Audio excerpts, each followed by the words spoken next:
Hi all, welcome back to my channel. എന്ന് ഞാൻ നിങ്ങൾക്ക് കാണിച്ചു തരുന്ന ഒരു നെക്കിൻ്റെ ഡിസൈനിങ് ആണ്. അത് ബീഡ്സും കട്ട് ബീഡ്സും ഒക്കെ വെച്ചിട്ടാണ് ചെയ്യുന്നത്. ഹാൻഡ് എംബ്രോയ്ഡറി ഒട്ടും അറിയാത്തവർക്ക് ഇത് ചെയ്തെടുക്കാവുന്നതേ ഉള്ളൂ കേട്ടോ. അപ്പോൾ അത് ഗമ്മ് വെച്ചിട്ടാണ് ചെയ്തിരിക്കുന്നത്. അതിലേക്ക് വേണ്ടിയിട്ടുള്ള സാധനങ്ങൾ എടുത്തതാണ് ഇപ്പോൾ ഈ കാണിച്ചു തരുന്നത്. ഈ ലേസിൽ നിന്നുള്ള മിറർ മാത്രമേ ഞാൻ എടുക്കുന്നുള്ളൂ. അപ്പോൾ നമ്മൾ നെക്ക് ആദ്യം തന്നെ അടിച്ചെടുത്തിട്ടുണ്ട്. അതിൽ നമ്മൾ ഷോൾഡർ സ്റ്റിച്ച് ചെയ്ത് കൊടുക്കാനുള്ള ഭാഗം വിട്ടിട്ട് ബാക്കിയുള്ള ഭാഗമാണ് ഞാൻ ആദ്യം തന്നെ വരച്ചെടുക്കുകയും ചെയ്യുന്നത്. അപ്പോൾ അതെങ്ങനെയാണ് ചെയ്യുന്നത് എന്നുള്ളത് ശ്രദ്ധിച്ച് നോക്കുക. എന്നിട്ട് ഒട്ടും അറിയാത്തവർക്കും ഇത് ചെയ്തെടുക്കാം കേട്ടോ.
അപ്പോൾ ഇതാ ഇങ്ങനെയാണ് ചെയ്തെടുക്കേണ്ടത്. ഒട്ടും അറിയാത്തവർക്കും ഇത് ചെയ്തെടുക്കുക. അതുപോലെ ഗമ്മ് വെച്ചിട്ട് അതിൽ ബീഡ്സ് എല്ലാം മിക്സ് ചെയ്തിട്ട് ഇട്ട് കൊടുക്കുക വേണ്ടുള്ളൂ.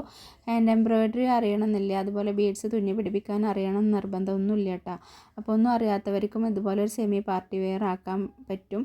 അപ്പോൾ നിങ്ങൾക്ക് വീഡിയോ ഇഷ്ടമായിട്ടുണ്ടെങ്കിൽ തീർച്ചയായും ഒന്ന് ലൈക്ക് ചെയ്യുക. അതുപോലെ നിങ്ങളിൽ തന്നെ പലർക്കും അറിയുന്നുണ്ടാവില്ല എങ്ങനെ ചെയ്തെടുക്കാമെന്ന്. അപ്പോൾ അവർക്കൊക്കെ ഒന്ന് ഷെയർ ചെയ്ത് കൊടുക്കുക. അതുപോലെ ഇത്രയും നേരം കണ്ടിരുന്ന നിങ്ങൾക്ക് എല്ലാവർക്കും താങ്ക്